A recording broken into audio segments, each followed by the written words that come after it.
I'm gonna share with you everything that I learned after watching 53 videos on being/becoming a YouTuber. Now, I've taken everything that I've learned and broken it down into 6 major pillars of what it takes for YouTube success. Now, originally, this video was supposed to be me having seen 37 videos and sharing what I learned. But I kept breaking the 6th pillar and it ended up jumping all the way up to 53 videos. Now, if you want to see what that 6th pillar is, make sure you stick around to the end. So let's go ahead and jump into the first pillar, which is your niche. Now, if this isn't your first video, then this isn't your first time hearing that if you want to be a YouTuber, you need to have a niche. A niche can be something like video games, traveling, sports, entertainment, news, things like that. Now, the reason why a niche is important is to make sure that your audience comes back to you for the content that you make. Now, here's some of the most important things to consider when it comes to finding your niche. Don't be afraid to experiment in order to find your niche. You don't have to niche down right away. For some people, it's a journey, and it takes time to find out what it is that you like doing. The truth is that your niche will find you after you've collected enough data on what's working and what's not working on your channel, and you as a creator, you know what topics you like to do best.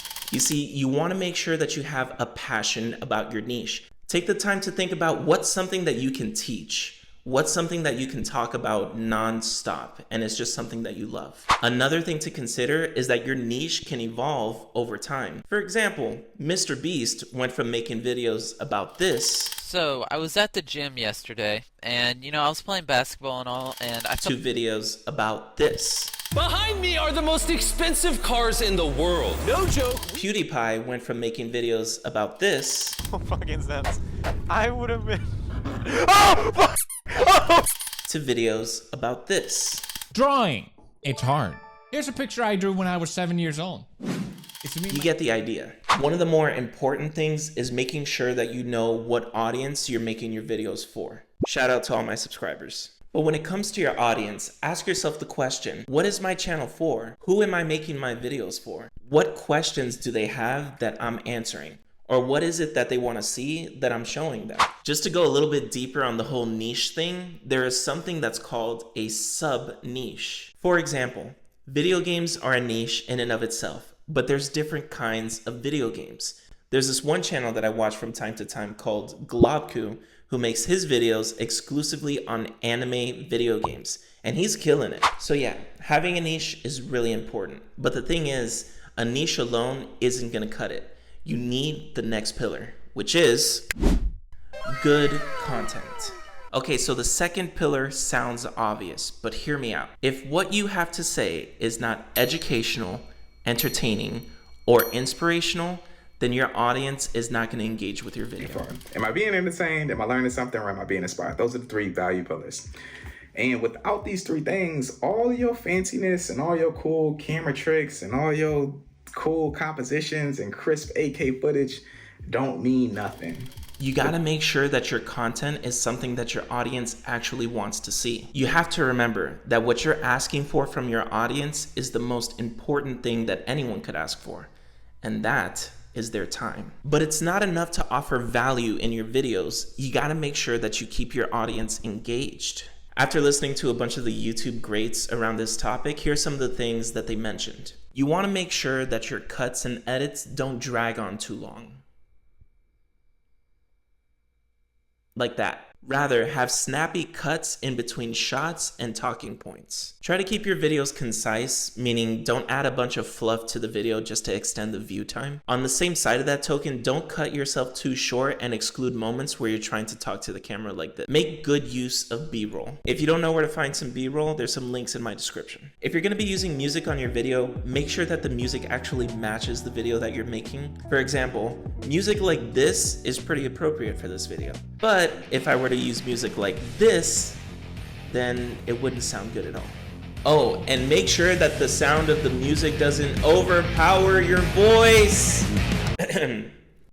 Like that. Now, the use of sound effects can be fun, but make sure you don't overdo the sound effects. Do your best to record good audio. Many people click away from the video if the audio isn't good. Getting the hang of all these things are a good starting point to editing your videos well. Now, depending on the videos that you make, you want to make sure that you have a good script too. This is going to be more emphasized in the next pillar, but the first 30 seconds of your video are by far the most important. Make sure that you have an organized structure in your script. For example, in this video, I have 6 talking points to cover. Practice being on camera, make sure that you're making eye contact with the lens itself, and don't be afraid to go off script. I didn't plan this thing here. You want to make sure that you have a good presence in your video, and make sure that you refrain from asking from a like and a sub unless you've given the viewer some value first. Speaking of which, have you done it already? Like and subscribe, please. Okay, so the first 2 pillars were your niche and your content. But the thing is, without the third pillar, your niche and content probably aren't going to matter anyway. And that third pillar is the hook. Titles and thumbnails. Enough said.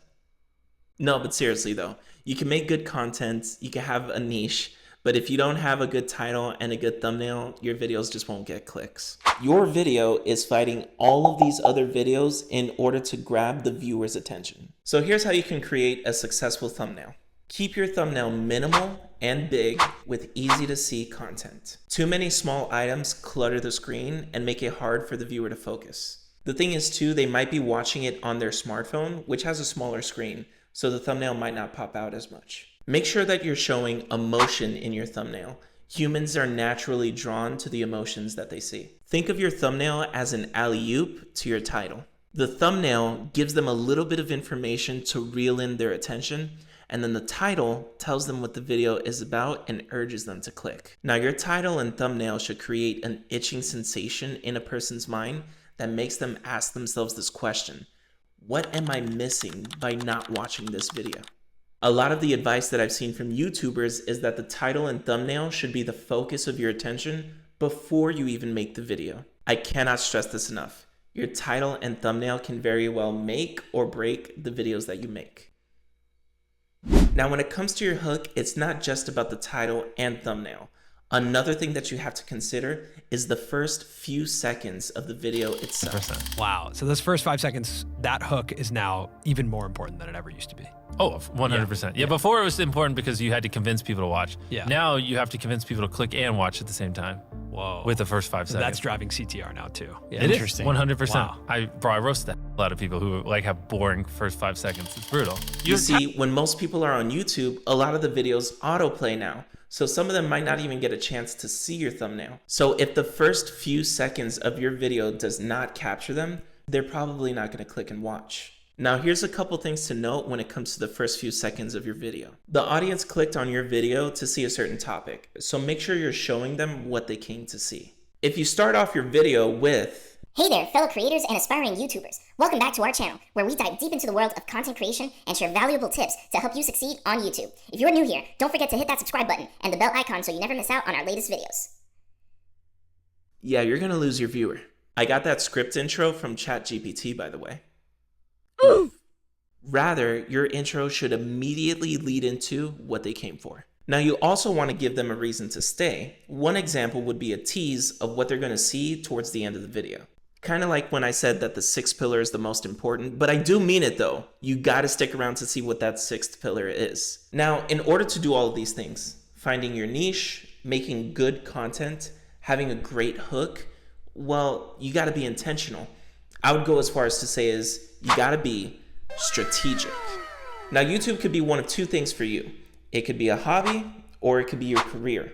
Now, if you want it to be your career, you got to be strategic with how you approach it. Part of being strategic is doing some research. And look, you're here watching this video already, so you're off to a great start.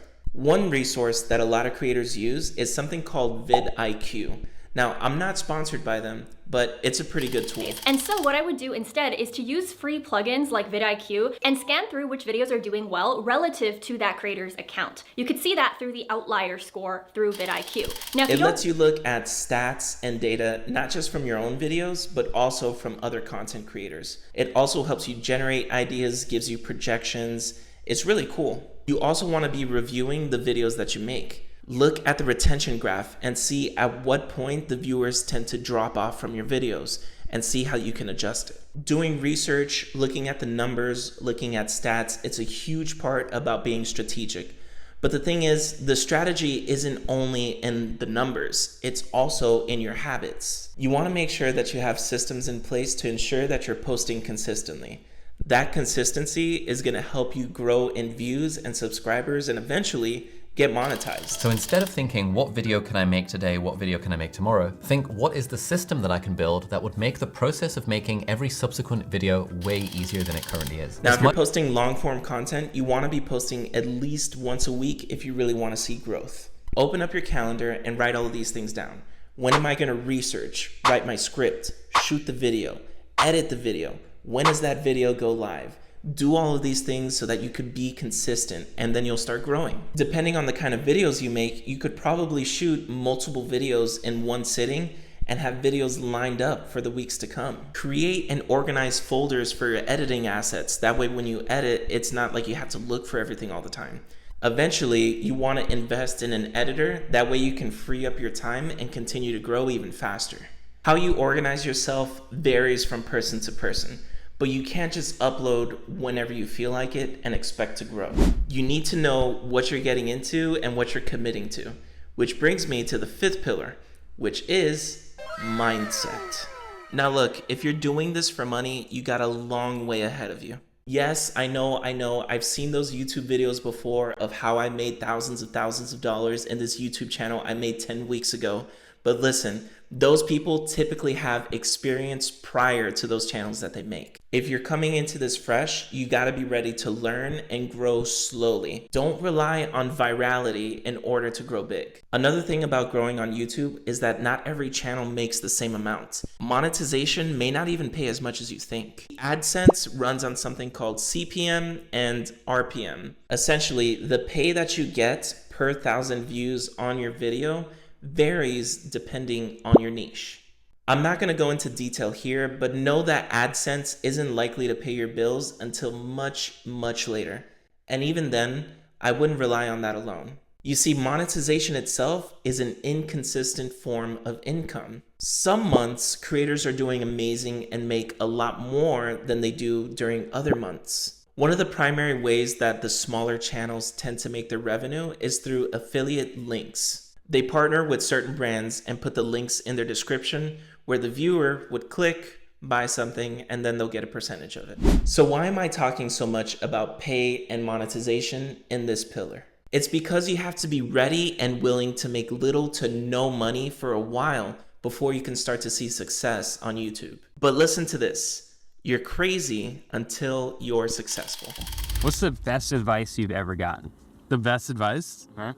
You're crazy until you're successful, then you're a genius. For a lot of people, when you're grinding as a small channel, people think you're too obsessed, you're a weirdo, stop only making videos, like get alive, be realistic. People will convince you're out of your mind for wanting to do this. But then once you're successful, they're like, yo, your drive, your tenacity was great. But it's like, yeah, well, where was that back then? You know what I mean? I didn't get that when I was a small channel. And so I think understand that success takes time and you have to keep your mindset in check so you don't get discouraged on your YouTube journey. Whew. Okay, I promised you the most important thing on the last pillar, and I'm gonna share it with you right now. Okay, for the last pillar, none of this, and I do mean none of this, is possible unless you just do it. Research and knowing what you're getting into, it is important. But at the end of the day, you gotta just press record. You gotta just press record. It doesn't matter what gear you have or how skilled you are. Just scrap together what you have and do your best. Get going. But Anthony, you might say, it's easy for you to say you got a nice camera and an expensive mic. Well, to that I would say, hold on. Haha, fooled you. Look at this. This is the mic that I've been using this whole time. Now this little microphone right here is about 10 bucks on Amazon. And what I'm recording on right now is my iPhone 12 Pro, which is about 3 years old at this time. I can't afford to get a new phone. What it's mounted on right now is a $15 tripod.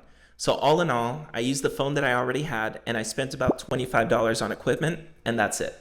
I do have the nicer mic, but I wanted to do this to make a point. Even the editing software I use, it's free. It's called CapCut and it works really well. And if you don't like CapCut, there's many other softwares you could use. You have no excuses. You see, the way that I broke this pillar is that I kept doing research. I kept watching video after video after video after video, knowing that I wanted to do this, but I never felt like I had enough and I just kept watching. And that might be you too. Don't fall into that trap of continuing to learn and learn and learn and learn, but never put that knowledge into application. If you want to be a YouTuber, you don't have to keep waiting in order to make your first video. Any of you listening, especially if you have 0 videos on your channel, your first video is not going to get views. Period. It's not. Your first 10 are not going to get views. I can very confidently say that. So stop sitting there and thinking for months and months on end, and just get to work and start uploading. Like, realistically, your first video is not going to do well, and that's okay. Just take a look at the first few videos I posted. With every video that you make, continue to improve what you're doing and make the next video even better. Work on your thumbnail, work on your title, work on your editing, work on your content. Keep improving over time. You'll get it. YouTube is an ongoing journey, and you shouldn't wait too long to know if this is what you want to do. I wanted to become a YouTuber ever since I was in middle school. I'm 28 years old now, but I still haven't given up, and you shouldn't either. Please like and subscribe so I could continue to bring you amazing content. I want to make so much more than this, and your support would mean the world to me. Thank you so much for watching, and have a good one.